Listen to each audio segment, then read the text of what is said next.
Welcome, and thank you for joining us today.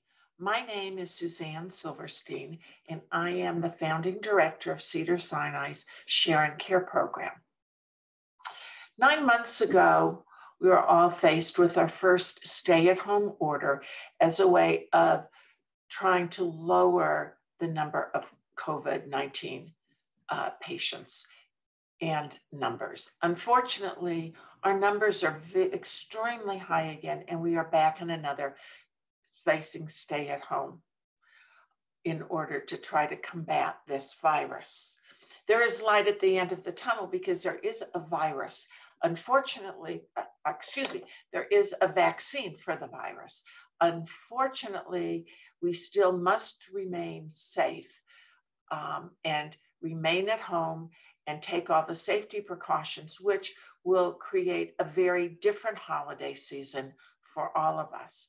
We have 2 Share Care counselors that will be leading this meeting today, Lauren and Davina, and they will share with you some tips for the holiday to hopefully reduce your stress and help you have as best a holiday season as possible.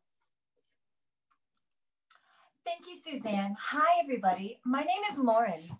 And before we get started in talking about self-care and the things that you can do to help yourself feel a little bit better over the holidays, let's start just to understand and see who's here today.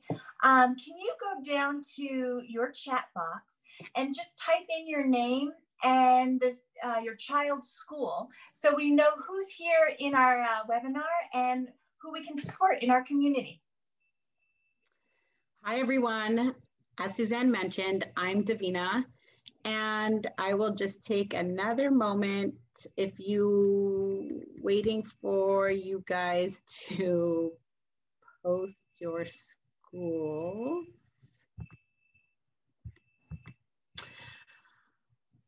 Okay, well, we are so glad you took the time out of your busy schedule. There we are. I see Johnny Cochran is here. I see Melrose is here.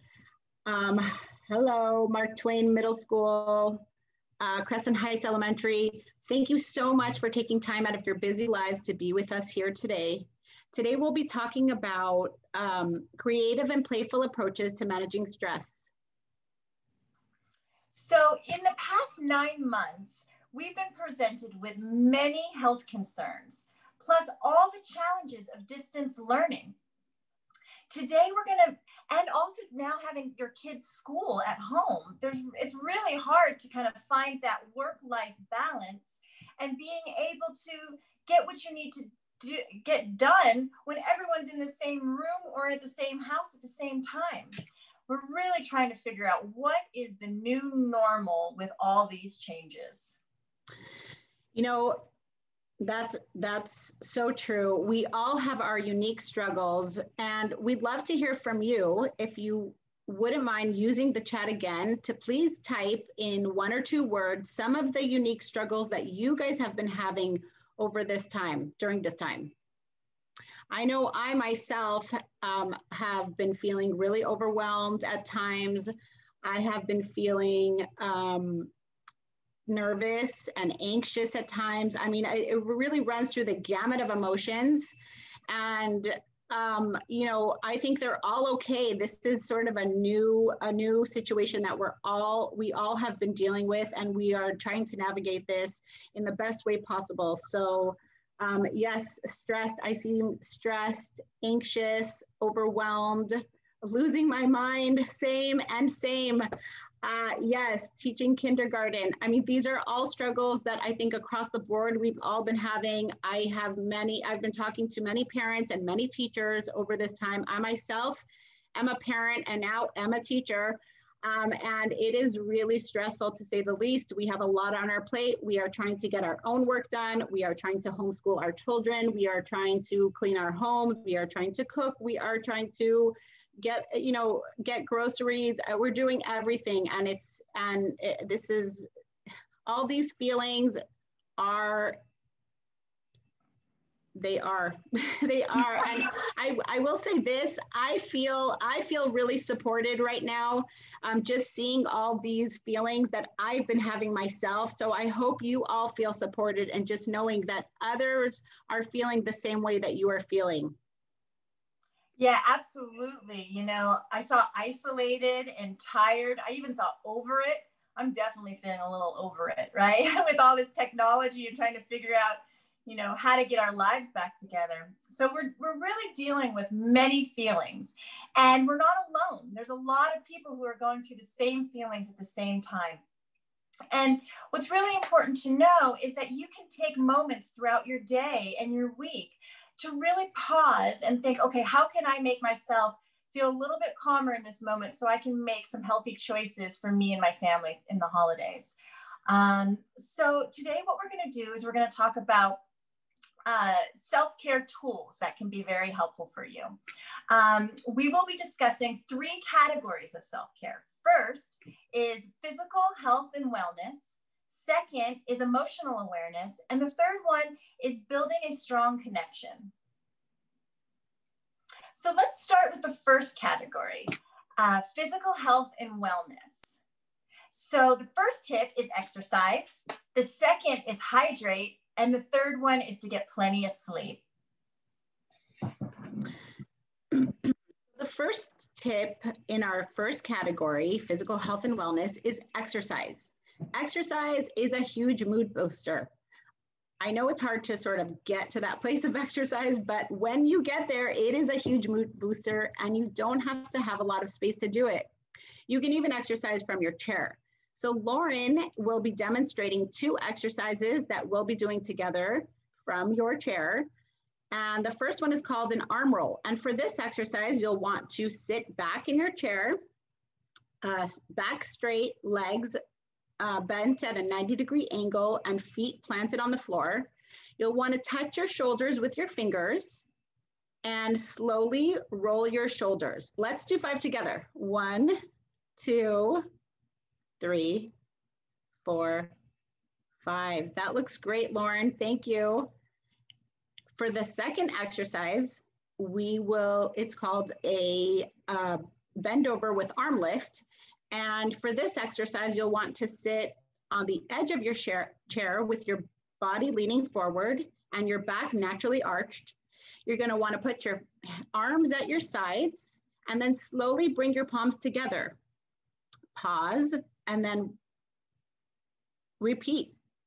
Let's do 5 together. 1, 2, 3, 4, 5. That's great. Thanks, Lauren. Now think about this. What if you did these during commercial breaks or during screen time breaks? They only took about 30 seconds each, and you could do this with your whole family. I'm sure your kids will love it. That was relaxing. It took a little tension out of my shoulders. It's always good to move and wiggle.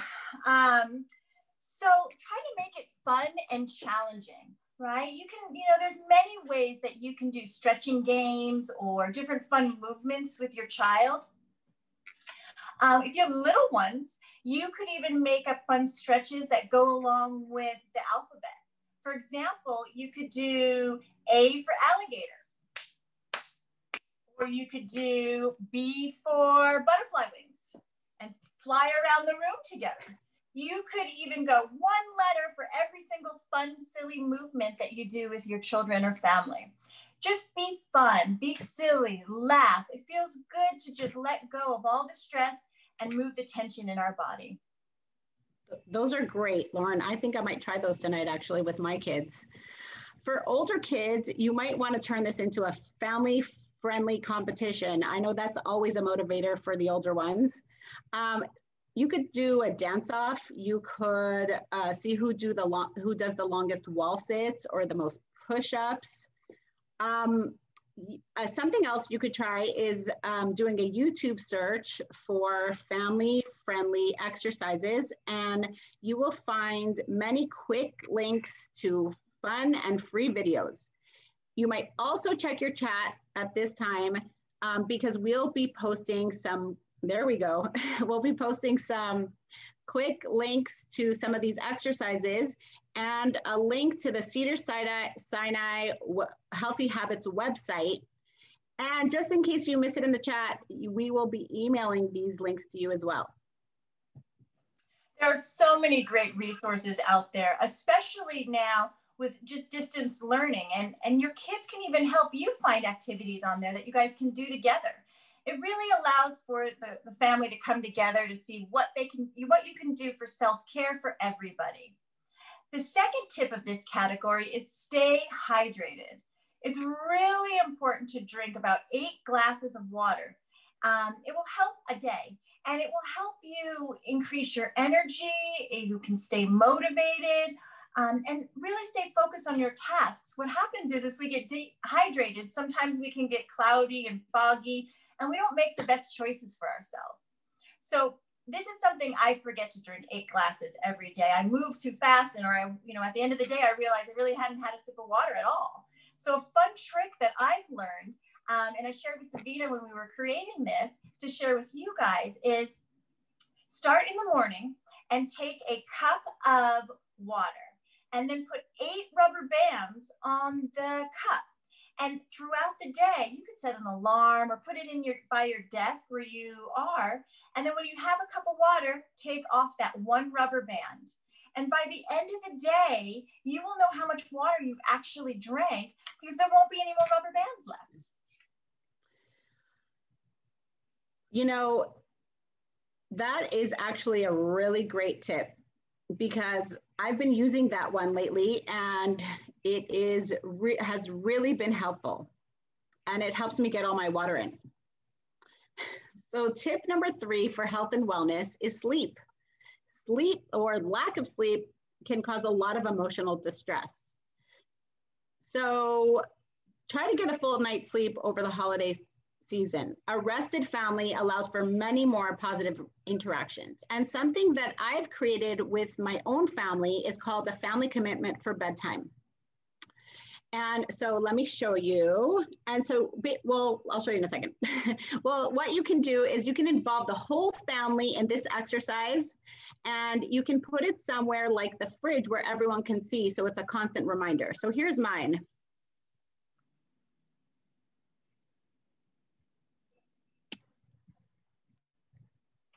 And so something that you might want to try is an hour before bedtime, you might want to turn off the screens and play some soothing music so that you kind of wind your body down and your brain down. And then creating a family bedtime routine really helps for getting a full night's rest. It really helps a lot. Okay, well, I know that I get a little grumpy and not able to focus if I don't go to bed early. I like my sleep a lot. It might be my favorite activity sometimes is at the end of the night when everything's done, I can just fall asleep on my pillow.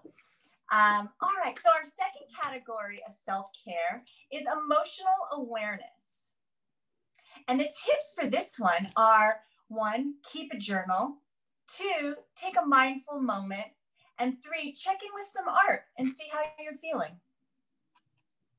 So the first tip is to keep a journal.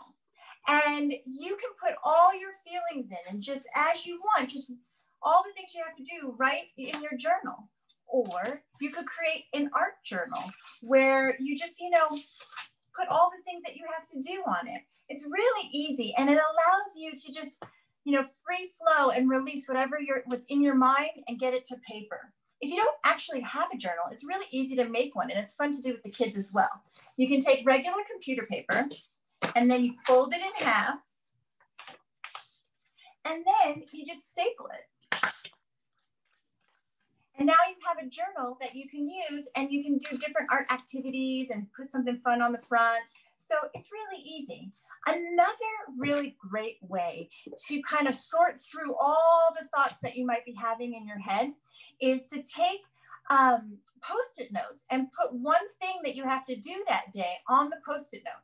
And then so find an empty space like Davina has on this door and put all the things you got to do on there.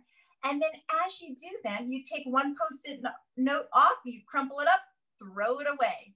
And then as you keep completing tasks, eventually all the things that you have to do is gone and your space is clear again. And you can kind of feel that sense of completion when all your Post-it notes are gone.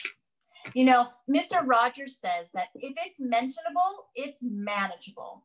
So what's really important is model this self-care behavior with your children and your families. By modeling this behavior of taking care of yourself, you're actually teaching your child how important it is, and that you will grow a stronger sense of social and emotional awareness. Love that, Mr. Rogers. He's really good. He was really good at sort of advocating for just this calm, relaxed state. And so moving right along, tip number 2 is mindful moment. Take a mindful moment throughout the day to experience your feelings through the art process. And what Lauren is demonstrating over there in her window is called a mandala. So the way that you can, well, for this art exercise, you can draw a circle on a piece of paper and fill the circle with lines, shapes, and colors that represent your feelings or how you're feeling at that moment.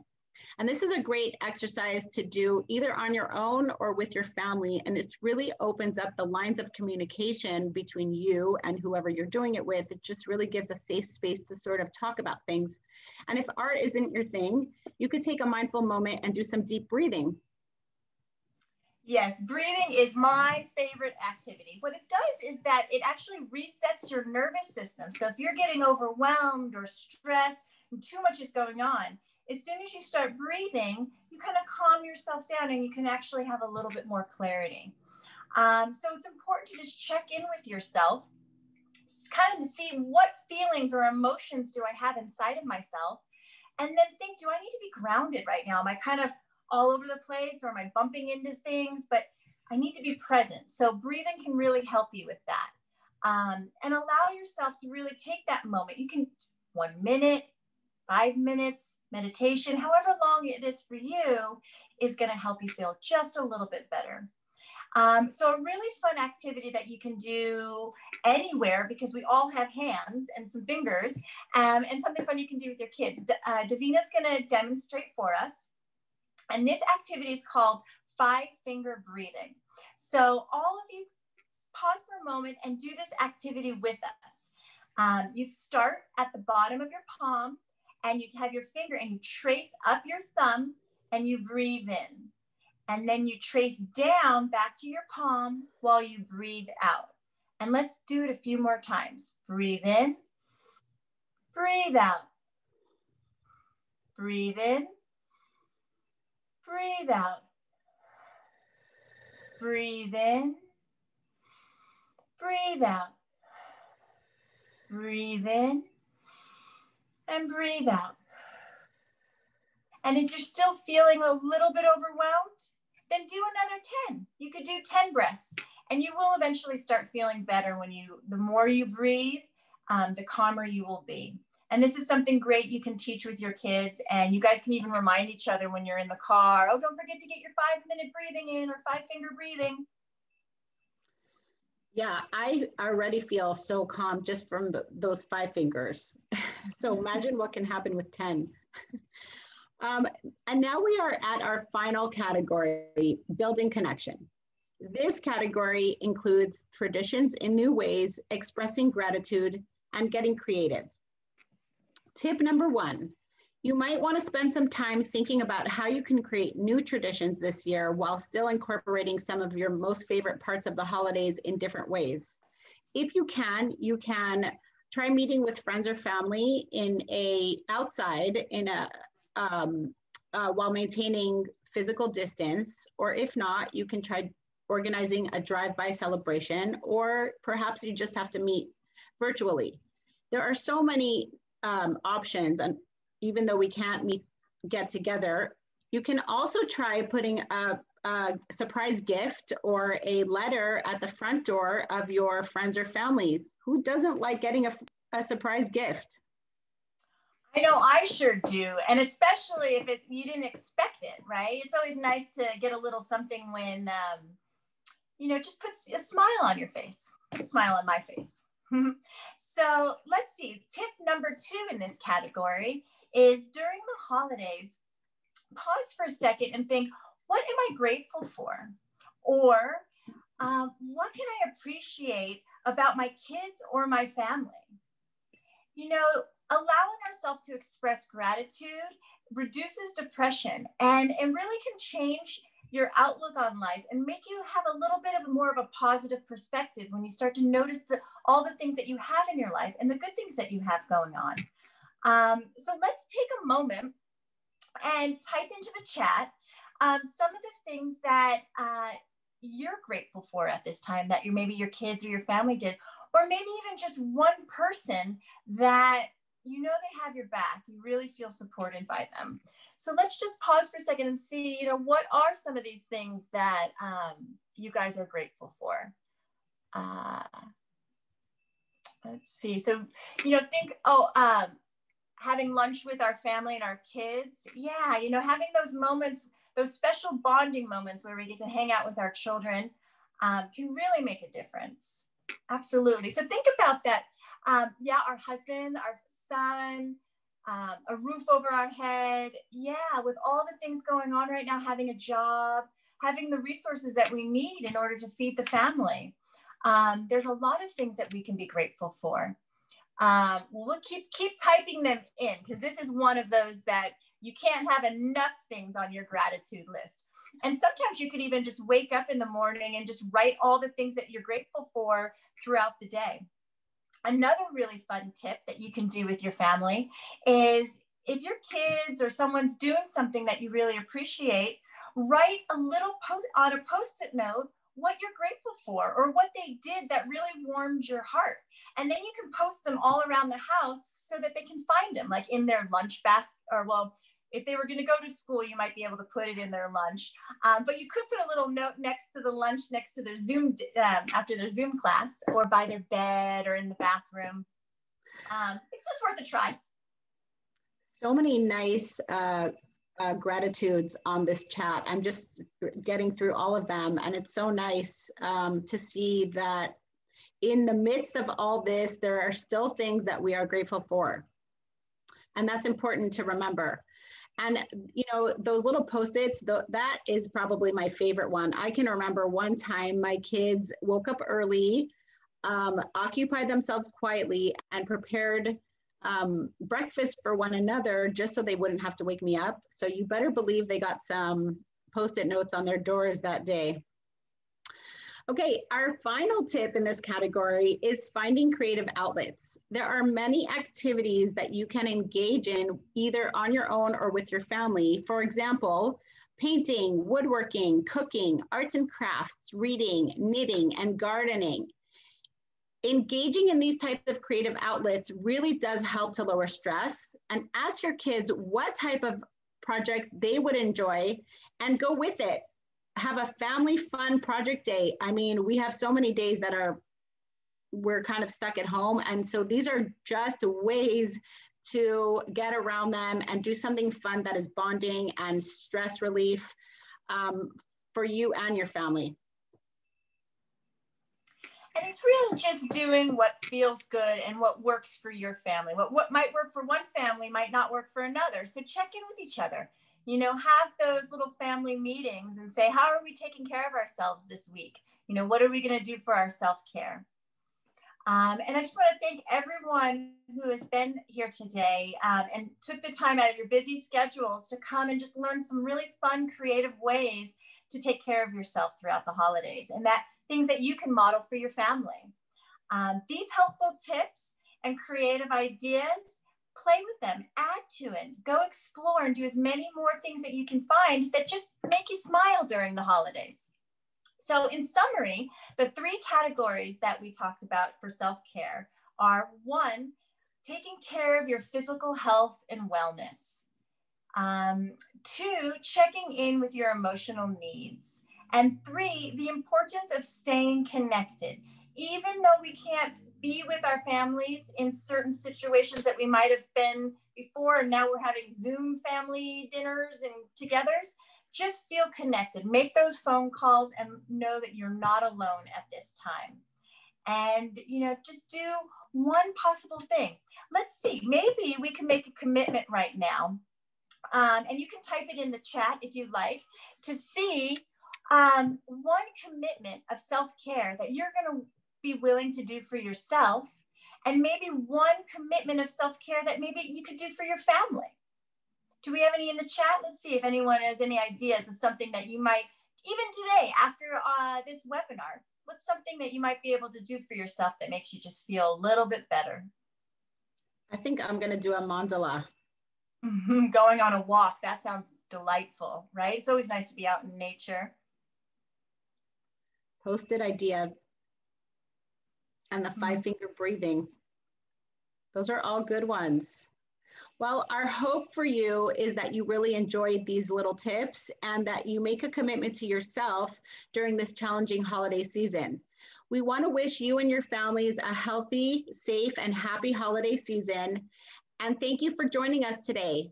Have a happy holidays. Bye. Thank you. Happy holidays.